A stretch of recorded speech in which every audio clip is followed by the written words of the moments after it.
financial coach မတ်ပန်စုကိုပဲဖိတ်ခေါ်ထားတာပဲဖြစ်ပါတယ်ရှင်။မင်္ဂလာပါဆရာမရှင် ဟုတ်ကဲ့မင်္ဂလာပါ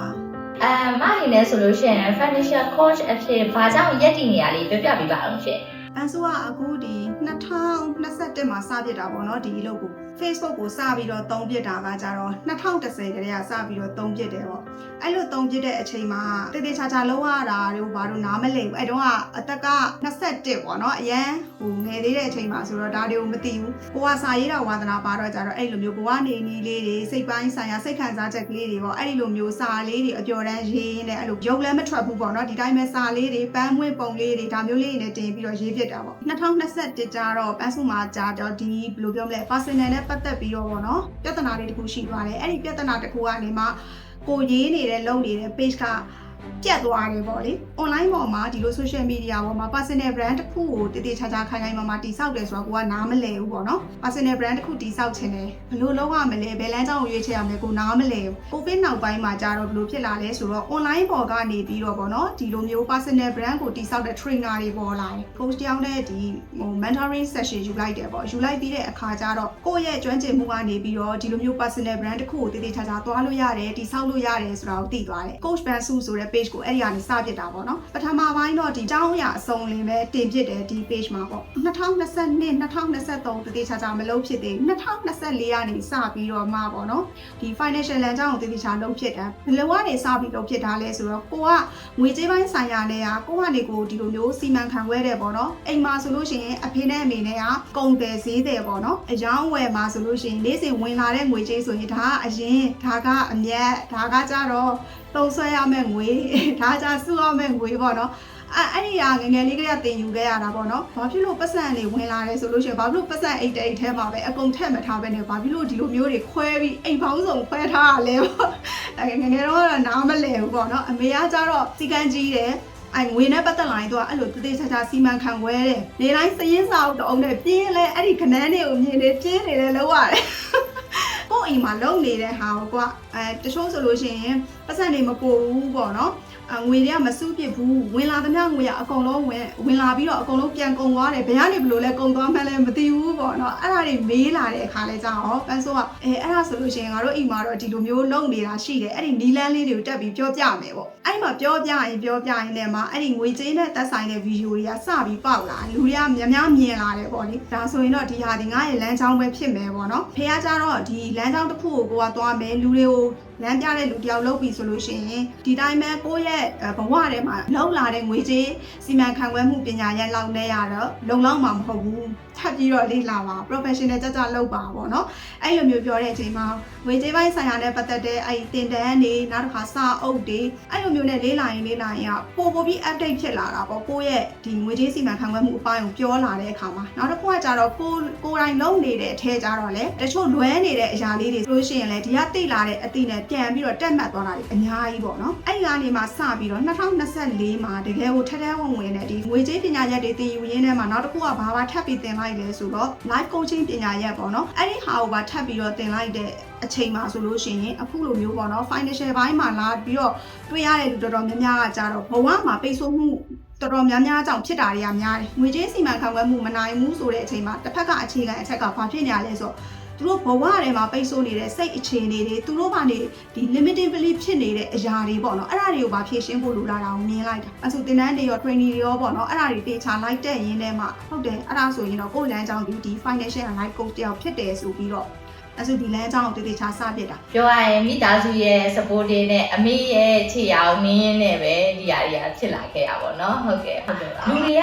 မှားယွင်းစွာနဲ့လက်ခံထားတဲ့ငွေကြေးစီမံမှုတစ်ခုဆိုလို့ရှိရင်ဘာဖြစ်မလဲမှာတော်တော်များများကကြတော့ငွေကြေးစီမံမှုလို့ဒီစကားလုံးကိုကြားလိုက်ပြီဆိုလို့ရှိရင်သူကငွေစုတာကိုပဲရိုးရိုးလေးသွားပြီးတော့မြင်တယ်ပေါ့နော်ငွေကြေးစီမံဖို့လို့ပြောပြီးဆိုတဲ့အခါကျပတ်စုတို့ကအရင်ဦးဆုံးဒါငွေရရှာမရမှာလေငွေရှာနည်းကိုသိမှငွေဝင်နေမှသာငွေကြေးစီမံလို့ရမှာ哦အဲ့တော့အရင်ဦးဆုံးဘာတွေသိရမလဲဆိုတော့ငွေရှာနည်းတွေကဘယ်လိုမျိုးငွေရှာရမှာလဲဆိုတာသိရအောင်မယ်ကိုယ့်အိမ်ထဲရှိသမျှအကုန်လုံးကအရှုံးမဲ့ပြန်ဖြစ်သွားတယ်ဆိုတာဒါငွေရှာနည်းကိုမတက်တာပေါ့နော်အဲ့တော့ငွေရှာနည်းတွေလည်းအရေးကြီးရပေါ့အဲ့လိုရှာနည်းသိသွားလို့ဝင်ငွေရလာပြီးဝင်လာပြီးဆိုတဲ့အခါကျတော့လေအဲ့ဒီဝင်ငွေမှာဆိုလို့ရှိရင်ဘတ်စုကဒီဝင်ငွေအတိုင်းပေါ့အိတ်တိတ်ထဲဖုံထားပြီးတော့သုံးလိုက်မယ်ဆိုအကုန်အရင်မှန်းသိအမြန်မှန်းသိအကုန်ပြန်ကုန်သွားမယ်အသုံးစရိတ်ဆိုတာရှိတယ် needs and wants ဆိုတာအမြဲရှိတယ်ပေါ့နော် အဲ့တော့ niche ကပါလဲ once ကပါလဲဒါတွေကိုမသိဘူးဆိုလို့ရှိရင်ကြာသမျှအကုန်ပါပဲအဓိကတော့ငွေသုံးရမယ့်ငွေပေါ့သုံးငွေဆိုတာဘာလဲသုံးရတဲ့ငွေဆိုတာတကယ်လိုအပ်လို့သုံးတဲ့ငွေဒီဘယ်ငွေတွေလဲဆိုတာဒါကိုသိမှပဲဆိုတော့ခွဲခြားစိတ်ပြနိုင်ပါတယ်ရှာနည်းသိရမယ်သုံးနည်းသိရမယ်နောက်တစ်ခုကကြတော့စုနီးပေါ့နော်စုနီးကိုလည်းသိရအောင်ပဲတချို့ကြတော့ဝင်လာတဲ့ကအကုန်ချစ်ကုတ်ကပ်ပြီးစုတာငွေတွေကအသေးတွေပဲဖြစ်နေဘာမှလုပ်လို့မရဘူးဒီငွေကအဲ့လိုမျိုးဖြစ်လာပြီဆိုတဲ့ခါကျစုတာတော့တော်တယ်နောက်ထပ်ဘာပြန်လုပ်ရမှန်းမသိဘူးအဲ့တော့ငွေပမာဏတစ်ခုလောက်ရောက်လာရင်စိတ်แท้ရှိရတယ်ပြန်ပြီးတော့သုံးတယ်လုပ်တယ်ဆိုတော့ပြန်ကုန်သွားတာပဲဘာမှမထူးဘူးပေါ့နော်ဒါကကြတော့လေငွေကြေးစီမံတာမဟုတ်ပြန်ဘူးအဲ့လိုမျိုးပေါ့နော်ငွေကြေးစီမံမှုမှာဘာတွေပါမလဲဆိုငွေရှာတာပါမယ်ငွေသုံးတာပါမယ်နောက်တစ်ခါငွေစုတာပါမယ်ရင်းနှီးမြှုပ်နှံတာပါမယ်ဒီအပိုင်းတွေကိုအကုန်လုံးခွဲတန်းစိတ်ပြပြီးနားလည်ထားတော့မှဒါဒီငွေကြေးစီမံမှုပညာရဲလို့ခေါ်တာပေါ့ငွေကြေးစီမံနည်းကိုကောင်းကောင်းနားလည်တယ်ကောင်းကောင်းထိချုပ်နိုင်တယ်ဆိုတာဖြစ်မှာပေါ့နော်အဓိကတော့ငွေစုတာကိုပဲရိုးရိုးလေးငွေကြေးစီမံတယ်လို့ထင်နေတာလေးရကြတော့လူတော်တော်များများရဲ့မှားယွင်းစွာယုံကြည်မှုလေးပေါ့နော်ပတ်စံမရှိဘူးဆိုတဲ့အခြေအနေကကန်ဆိုးတာကြောင့်ဖြစ်လာတာလားငွေကြေးမစီမံနိုင်တာလားဒါမှမဟုတ်လို့ရှိရင်မှန်ကန်တဲ့ရွေးချယ်မှုတွေတောင်းလာမှာကန်ဆိုတာကြောင့်ပတ်စံမရှိဘူးဆိုရင်တော့အဲ့ဒါမဟုတ်တော့ဘူးပေါ့နော်တကယ်ကိုခြေလက်ကနေစပြီးတော့မှတကယ်ကိုတန်းကျွတ်တည်းဖြစ်သွားတဲ့ဥပမာတွေဆိုလို့ရှိရင်လည်းငယ်ငယ်ကလေးကကြားဘူးနေကြတဲ့စာအုပ်တွေထဲမှာလည်းဖတ်ဖူးတယ်ပေါ့နော်အဲ့တော့ကန်တော့မဆိုင်ပါဘူးပေါ့အဓိကငွေကြေးစီမံနိုင်မယ်ဆိုရင်တော့ပတ်စံချမ်းသာလာနိုင်တယ်ရွေးချယ်မှုတွေမှန်ကန်ပြီဆိုရင်လည်းပတ်စံချမ်းသာလာနိုင်တာပဲ knowledge နဲ့ဒီဝရိယစွမ်းအားအဲ့နှစ်ခုလဲတဲ့အချိန်မှာလူတွေကကန်ကိုသွားပြီးတော့ပုံချတယ်ပေါ့ knowledge ကိုက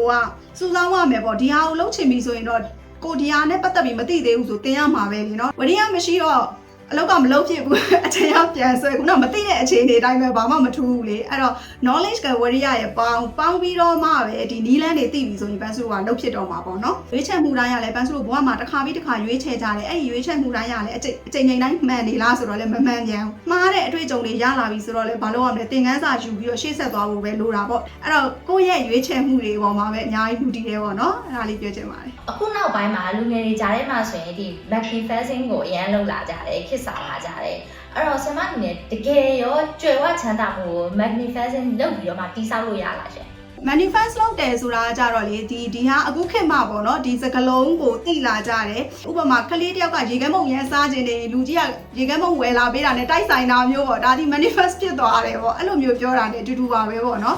ကိုဖြစ်ချင်တဲ့လူတယောက်ကိုလိုချင်တဲ့အရာတစ်ခုခုပေါ့အဲ့ဒီအရာရဲ့နောက်ဆက်တွဲမှာဖြစ်လာတဲ့အရာ maintain နဲ့ block လုပ်နိုင်ပြင်ကိုက300ဝင်နေတဲ့လူတယောက်လစဉ်300ဝင်နေတဲ့လူတယောက်ဖြစ်ချင်တယ်ဆိုလို့ရှိရင်ဟုတ်ပြီအဲ့ဒီ300ဝင်နေပြီဆိုတဲ့လူတယောက်ဖြစ်လာပြီဆိုရင်ကိုဘလို့ထိမ့်သိမ့်စီမံနေမှာလဲကိုဘာတွေကိုလုပ်နေမှာလဲဒီ300ဝင်လာဖို့အတွက်ဘာတွေကိုလောက်ကင်ဆောင်ရွက်နေမှာလဲဘာတွေကိုရွေးချယ်နေမှာလဲဘာတွေကိုလောက်ကင်နေမှာလဲအဲ့ဒီ version ကိုတွေးနေပြီအဲ့ဒီ version တိုင်းလိုက်လုပ်နေတယ်ဆိုရင်တော့အဲ့ဒီ manifest ကဖြစ်တာပေါ့အဲ့တော့ကိုလိုချင်တဲ့လူတယောက်ဖြစ်လာဖို့အတွက်ကိုကဘလို့ version နဲ့နေထိုင်နေမှာလဲအဲ့ဒီလိုဖြစ်နေပြီဆိုတဲ့လူတယောက် version ပုံစံအတိုင်းကိုဒီနေ့မှအရင်စပြီးအရင်လုပ်လိုက်ပေါ့အဲ့တော့စိတ်အာရုံညွတ်နေုံနဲ့ manifest ထားလုံးနေုံနဲ့ affirmation တွေထား incantation တွေရွတ်စာရက်တွေချရေးအဲ့ဒါတွေလုံးနေုံနဲ့ကတော့မဖြစ်ပါဘူးပေါ့နော်ကိုတိုင်းလည်းဒီ spiritual လည်းကြောက်အရန်လည်းကြိုက်ပါတယ်ဘာဖြစ်လို့လဲဆိုတော့ခါလေးကျအရန် clan ဖြစ်တယ်လေတော့နေရclan ဖြစ်လုံးသွားရင်လည်းဘာဖြစ်သွားလဲဆိုတော့လူက action မယူချင်တော့ဘူးအဲ့ဒီအတွေးတွေထဲမှာမျောသွားတယ်အဲ့လိုမျိုးပေါ့နော်အဓိကတော့ action plan တွေကိုအာရုံညွှတ်ရမှာကိုဘာလုပ်မယ်ဆိုရင် action plan တွေကိုအာရုံညွှတ်တာက manifestation စစ်ပေါ့လိုချင်တာတွေကိုထိုင်စိတ်ကူးရင်တော့ manifestation မဟုတ်ဘူးပေါ့နော်ဟုတ်အဲ့ဒါလေးပြောချင်ဒီလိုမျိုးလေးရှင်းရှင်းလင်းလင်းသိခွင့်ရတဲ့အတွက်အများကြီးကျေးဇူးတင်ပါတယ်ပါဟုတ် investment ဆိုတာချမ်းသာသူတွေအတွက်ပဲတီးတန့်လာမှာမအနေနဲ့ဆိုရင်ဘယ်လိုမြင်လဲရှင်အများနဲ့ငွေကြေးဒီ tools တစ်ခုအနေနဲ့ထိတွေ့နေရတယ်။ငွေရှာနေတာသုံးဖို့တစ်ခုတည်းအတွက်လား။ငွေရှာနေတာစုဖို့တစ်ခုတည်းအတွက်လား။ဒါမှမဟုတ်ကိုယ်နေစဉ်ဘဝလေးဖြည့်ရှင်းရုံအတွက်ပဲလား။မဟုတ်ဘူးလေနော်။သားသမီးတွေရဲ့ရှေ့ရေးရှိရင်ရှိမယ်။တက်ကြီးလာတဲ့တစ်ချိန်ကြာလို့ရှိရင် freedom ဖြစ်လာဖို့အတွက်ပေါ့နော်။ investment လုပ်တာကြီးလည်းဖြစ်ချင်းဖြစ်မယ်ပေါ့နော်။လူတိုင်းက investment လုပ်တဲ့မှာလေပေါ့။ investment လုပ်တဲ့ဆိုတိုင်းမှာလည်းကိုမကျွမ်းကျင်တာတွေသွားလို့မရဘူးပေါ့နော်။ကိုကျွမ်းကျင်တဲ့အပိုင်းကဏ္ဍတွေကနေပြီးတော့မှနိုင်နေတဲ့ investment လေးတွေကိုစတင်လှုပ်ဆောင်ခြင်းအပြင်ရလာစေတယ်ပေါ့ investment ကတော့ချမ်းသာတဲ့လူတွေအတွက်မှမဟုတ်ပါဘူးကိုတာမန်ဝင်နေတဲ့ငွေကြေးပမာဏတွေအနေနဲ့စပြီးတော့လုပ်လို့ရတာပေါ့နော်အဲ့တော့မှ saving နဲ့ investing ဆိုလို့ရှိရင်ဘယ်ရာပို့ပြီးမှ power ကြီးမလဲမှာ investing က power ကြီးတယ်။ဘာဖြစ်လို့လဲဆိုတော့ saving ကကြတော့ပန်းစုလို့ငွေကိုစုထားပဲငွေအသေးပဲလေ။တချို့ဆိုလို့ရှိရင်ငွေစုတာအရန်ဝါသနာပါလားစုပဲထားစုပြီးဘာမှမလုပ်ဘူး။ငွေအသေးပဲ စုတာအနေနဲ့ညောင်းလုံးစုံလဲမှာရှိတာတကယ်တမ်း investment လုပ်တယ်ဆိုတော့ဒီငွေကစီးစင်းလေပတ်နေတာအဲ့တော့ငွေအရှင်ဖြစ်နေတော့ကြတော့ပို့ပြီးတော့ဒါတက်လာဖို့ပဲရှိတယ်ရည်ရွယ်ချက်နဲ့စုတချို့ကရည်ရွယ်ချက်နဲ့မစုပဲနဲ့ပြန်ပြီးတော့လိုချင်တာတွေပြန်သုံးပြကောပေါ့နော်အဲ့လိုမျိုးဆိုတော့ investment လုပ်မယ်ဆိုတဲ့ရည်ရွယ်ချက်တစ်ခုနဲ့စုမယ်ဆိုရင်တော့ကောင်းတာပေါ့လေဒါကတော့အခြေခံပေါ့နော်ဘေဘီလုံးစာအုပ်ထဲရလို့ပဲ10ပုံတစ်ပုံစုတာကဟောင်းနေပေမဲ့လည်းဒီနေ့အထိတော့အသုံးဝင်နေသေးပါပဲပေါ့နော်အဲ့ဒါလေးကိုပြောချင်ပါတယ် saving နဲ့ investment ဆို investment ကပိုပါဝါကြီးပါတယ် ဒီငွေနဲ့ဝယ်မရတာကြီးတပုံကြီးလို့ပြောလိုက်ကြပေမဲ့ငွေရရင်ကြတော့လူတွေကဘာကြောင့်ပျော်ရတာလဲမှာ ငွေဆိုတာ tools တစ်ခုလေးပေါ့ပျော်ရွှင်မှုကိုလဲလှယ်ရမှာပဲဖြစ်ပေါ့အပန်းချေစကန်လေးတစ်ခုတတရာလေးသူများတွေ trend ဖြစ်ပြီးသွားနေတဲ့နေရာလေးမလို့လှလို့ကိုလည်းသွားကျင်တယ်ဆိုရင်ငွေချင်းမရှိဘူးဆိုရင်သူပျော်နိုင်ပါမလားမပျော်နိုင်တော့ဘူးငွေရဲ့နောက်ကသူတို့လိုချင်တဲ့ lifestyle တွေကိုရလို့သူတို့ပျော်နေအားလုံးအတွက်ကပျော်ရွှင်စရာမဟုတ်ဘူးဆိုပေမဲ့လို့ငွေရတော့အင်အားတစ်ခုတော့ဖြစ်တာပေါ့ ဆရာမဘဝတစ်လျှောက်မှာဆိုလို့ရှိရင်ရောငွေကြေးကိုအစိုးအဆုံးစီမံခဲ့ပြီးတဲ့အခြေအနေမျိုးတော့ရှိခဲ့လားရှင် ရှိခဲ့ပါလေအယောင်းဝယ်ဈေးတယ်ပေါ့နော်ဈေးတယ်အဲ့ဒီလိုမျိုးနေကြတာဆိုတော့ income ကိုကြည့်လိုက်လို့ရှိရင် active income လုံးဝငွေဝင်မယ်ဒါပေမဲ့တစ်ချိန်တည်းမှာပဲစနစ်တကျစီမံခန့်ခွဲထားလို့ဒါငွေကြေးတော့ကမရှိတာငွေကြေးနဲ့ပတ်သက်တာတွေလေးလာတဲ့အခါကျတော့ active income တစ်ခုလည်းမဟုတ်ဘဲနဲ့ passive income ဆိုတာက passive သွားပြီးတော့တွေ့လာရတယ်ပေါ့ငါတို့မိသားစုစီမံခန့်ခွဲနေတာတွေမှာ passive income ဆိုတာကိုငါတို့မရှိခဲ့ပါလားပေါ့အဲ့ဒါကိုသွားတွေ့တယ်အဲ့ရလူကြီးတွေလည်းပြောပြတယ်ဆွေးနွေးတယ်ဒါမှသူတို့လက်မခံအောင်ဒီကတော့သူတို့နဲ့နေနေတာနေရာတစ်ခုနဲ့နေနေတာငါတို့ဒီလိုလောက်လာလို့အဲ့ဒီမှာညှိလို့မရတော့အရင်စိတ်ကြီးရဆုံးအချိန်ဒီဟာကိုခင်လူငယ်အနေနဲ့ဒီဘက်မှာကျတော့ပို့ပြီးတော့ကောင်းတဲ့လမ်းကြောင်းတွေကိုပုံမြင်လာတဲ့အခွင့်အလမ်းတွေကိုပုံမြင်လာတဲ့အခါမှာအိမ်နဲ့ညှိရပြူရတာမှာအဲ့ဒီစီးပွားရေးပိုင်းနဲ့ဆိုင်ရာမှာတော်တော်လေးကိုညှိနှိုင်းရတာတော်တော်ကိုဒါဒုက္ခရောက်ခဲ့တာပေါ့လေနော်အခုနောက်ပိုင်းတော့တော်တော်အဆင်ပြေသွားပါပြီပေါ့အဲ့ဒါကတော့ဟိုအသက်24 25လောက်တုန်းကအနေထားတွေပေါ့နော်ကငွေကြေးနဲ့ပတ်သက်ပြီးတော့ freedom ဖြစ်ချင်တာပူပင်တော့ကကင်းချင်တာငွေကြောင့်စိတ်ကိုချုပ်တီးထားရတာမျိုးစိတ်တထင်းထင်းနေရတာမျိုးအဲ့ဒါမျိုးမဖြစ်ချင်ဘူးကိုရီးယား active income နဲ့ပဲစီမံခန့်ခွဲတဲ့အခါမှာဘယ်လောက်ကြီးပဲငွေကြေးတော့ကမရှိဘူးဆိုရုပ်တရက်ပေါ့နော် emergency case တွေဖြစ်လာတဲ့အခါကြလို့ရှိရင်တော့နည်းနည်းစိတ်ပူရတယ်စိတ်လှုပ်ရှားရတာဖြစ်တယ်အဲ့ဒီဟာတွေပါတခါတည်းဖြည့်ရှင်းပြီးသားဖြစ်သွားတာပေါ့နော်ခုနောက်ပိုင်းမှာကြတော့လေမြန်မာအမျိုးသမီးတိုင်းအတွက်နေ့စဉ်လှုပ်ဆောင်လို့ရမယ်ငွေကြေးစီမံမှုတစ်ခုဆိုရင်အမအနေနဲ့ဘယ်လိုမျိုးလေးအကြံပေးခြင်းလဲရှင်စိတ်ကိုနိုင်ငွေနဲ့ဘဝကိုနိုင်တယ်ပေါ့နော်အဲ့ဒီနေရာမှာပေါ့နော်ပတ်ဆိုကတော့၃မျိုးပြောချင်တယ်ပေါ့ငွေ3ပြီဆိုတဲ့အခါကြလို့ရှိရင်လည်းရည်ရွယ်ချက်တစ်ခုနဲ့ပဲသုံးပါလိုအပ်တာမလိုအပ်တာခွဲပြီးတော့ရည်ရွယ်ချက်တစ်ခုနဲ့ပဲသုံးဒါဆိုရင်ငွေကြေးတော့ကကင်းတယ်နောက်တစ်ခုကကြတော့ငွေစုပြီဆိုတဲ့အခါကြလို့ရှိရင်လည်းဟာစုပဲစုထားရမယ်ဆိုတဲ့ရည်ရွယ်ချက်မပါတဲ့စုနည်းမျိုးမဟုတ်ဘဲနဲ့ပေါ့နော်ရည်ရွယ်ချက်တစ်ခုနဲ့စုထားတာအဲ့ဒါဆိုလို့ရှိရင်ငွေကြေးတော့ကကင်းမယ်နောက်တစ်ခုကကြတော့ရင်းနှီးမြှုပ်နှံတဲ့အခါငွေတွေကပိုရှန်လာပြီဆိုရင်ရင်းနှီးမြှုပ်နှံမှုတွေလောက်ကြဒီအရာဒီဟုတ်လားမဟုတ်လားကျွမ်းကျင်လားမကျွမ်းကျင်လားဒီနေ့ခေတ်ပို့ဆိုတဲ့အရင်လိန်တဲ့လူတွေလည်းအများကြီးပဲအဲ့ဒါကိုယုံစားပြီးတော့ပေါ့နော်သွားပြီးကိုယ်မှာရှိနေတဲ့ငွေတွေအကုန်လုံးကိုသွားပြီးတော့လောဘကြောင့်သွားပြီးထည့်လိုက်တာမျိုးတွေမဖြစ်ပါစေနဲ့ပေါ့နော်အဲ့တော့ knowledge တွေအရင်စုဆောင်းဖို့လည်းပြောချင်တယ်နောက်တစ်ခုကကိုယ့်ရဲ့စိတ်ကိုနိုင်ရင်ငွေကိုနိုင်နေဆိုတာကအဓိကပဲပေါ့နော်အခြေခံစရိတ်ပဲရှာနိုင်နေတဲ့အမျိုးသမီးတွေအတွက်ဆိုလို့ရှိရင်ကတော့တနေ့2000ဝင်တယ်ဆို2000စုအဲ့2000ကဟဲ2000နဲ့စုရမှာလားလောင်းပါပေါ့နော်စုပါအချိန်ကြာလာတဲ့အခါတော်တော်ကိုတိတိတသာထိရောက်လာပါလိမ့်မယ်ဆိုတာလေးပြောချင်ပါတယ် coach တယောက်နဲ့ motivation speaker တယောက်နဲ့ကွာတဲ့အရေးအသွေးတွေဆိုရင်အရေးချင်းတွေဆိုရင်ဘာဖြစ်မလဲမှာ coach ကကြတော့ဒီ coach မှာအကူညီလာတောင်းတဲ့ client တယောက်ကိုသူကိုယ်တိုင်မမြင်ရတဲ့အခက်အခဲတွေအဲ့ဒါတွေကိုသူကိုယ်တိုင်မြင်သွားအောင် coach ကဘေးကမေးခွန်းတွေနဲ့ကူညီပံ့ပိုးပြီးတော့ထုတ်ပေးရတာပေါ့ပြောရမယ်ဆိုရင်တော့လူတစ်ယောက်ဒီသူ့ဘဝရဲ့အဖြေကိုသူကိုယ်တိုင်ရှာတွေ့သွားတဲ့လမ်းအထိပေါ့ကိုကပို့ပေးရတာပေါ့ motivation speaker ကကြတော့စိတ်ခွန်အားတွေကျနေတယ်အလုပ်တွေလည်းလုံးမလုပ်ချင်ဘူးအချိန်လည်းဆွဲပြစ်နေတယ်ဒီနေရာကြီးကလည်းကိုထွက်ချင်တယ်ဒါပေမဲ့ဘယ်လိုထွက်ရမှန်းမသိဘူးဆိုတဲ့အခါကျ motivation speaker ကချက်ချင်းတွန်းပေးနိုင်တယ်ပေါ့လှုံ့ဆော်ပေးနိုင်တယ်ချက်ချင်းအလုပ်ထားလို့ရအောင်လှုံ့ဆော်ပေးနိုင်တယ်push လုပ်လိုက်တယ်အမအနေနဲ့ financial freedom ဆိုတာကိုဘယ်လိုမျိုးလေးအတိတ်ပဲဖွင့်ချင်လဲရှင်ဟုတ်ခုနရှေ့မှာပြောခဲ့သလိုပေါ့နော်ငယ်ကလေးကကိုက active income တစ်မျိုးတည်းကိုပဲရှာခဲ့ဘူးလေ passive income ဆိုတာမရခဲ့ဘူးပေါ့အဲ့ဒီမှာ mindset ထဲမှာဘာဝင်နေလဲဆိုတော့ passive income ရမှပဲ freedom ဖြစ်မယ်ဆိုရယ်ယုံကြည်ချက်ကြီးပေါ့နော်အဲ့ဒါကြီးဆွဲနေတာတကယ်တမ်းအဲ့လိုမဟုတ်ပါဘူးပန်းစုတို့တွေဝင်များဝင်သည်ဖြစ်စေနည်းနည်းဝင်သည်ဖြစ်စေအဲ့ဒီရဲ့အနောက်မှာကိုကတေးသေးချာချာစီမံကိုကဲနိုင်တယ်ဆိုလို့ရှိရင်ငွေကြေးတော့ကကင်းတယ်တခုခုရုပ်တစ်ထင်းထင်းနဲ့စိတ်တော့ကကြီးကြီးနဲ့နေရတယ်ဆိုရင်ဒါအချုံနှောင်ဖြစ်တာပဲပေါ့နော်အဲ့လိုမဟုတ်ဘဲနဲ့ကိုကလွတ်လွတ်လပ်လပ်ကလေးပေါ့ပါလေးနဲ့ငွေသုံးလိုက်တယ်ဆိုတဲ့အခါကျရင်လည်းသုံးလိုက်ရပြန်ပြီ ငွေရထွက်သွားပြန်ပြီငွေရကုန်သွားပြန်ပြီဆိုတော့အဲ့လိုနှမျောတဲ့ခံစားချက်မဟုတ်ဘဲနဲ့ငွေသုံးလိုက်တယ်ဆိုတဲ့အခါမှာလည်းပေါ့ပါးလေးသုံးနိုင်နေတာပေါ့အဲ့ဒါလေးဒီကိုယ်စိတ်မှာဒါ freedom ဖြစ်တာပေါ့လွတ်မြောက်တာပေါ့နော်ဒါလေးကိုပဲဆိုတော့ပြောပြခြင်းနဲ့ငွေတွေအများကြီးချမ်းသာပြီးတော့မှဒါလူတွေသတ်မှတ်ထားတဲ့ရုပ်ဝတ္ထုတွေအများကြီးပိုင်ဆိုင်တော့မှဒါဒီငွေကြေး freedom ဖြစ်တာမဟုတ်ပါဘူး အခုလိုမျိုး coach မတ်တန်စုဆိုတဲ့နေရာရောက်ဖို့ဆိုရင်အချိန်ဘယ်လောက်ထိပြီးစူးစမ်းခဲ့ရလဲမှာဟုတ်ပြောရမယ်ဆိုရင်တော့ပန်းစုဒီ coach ပန်းစုဆိုတဲ့ page က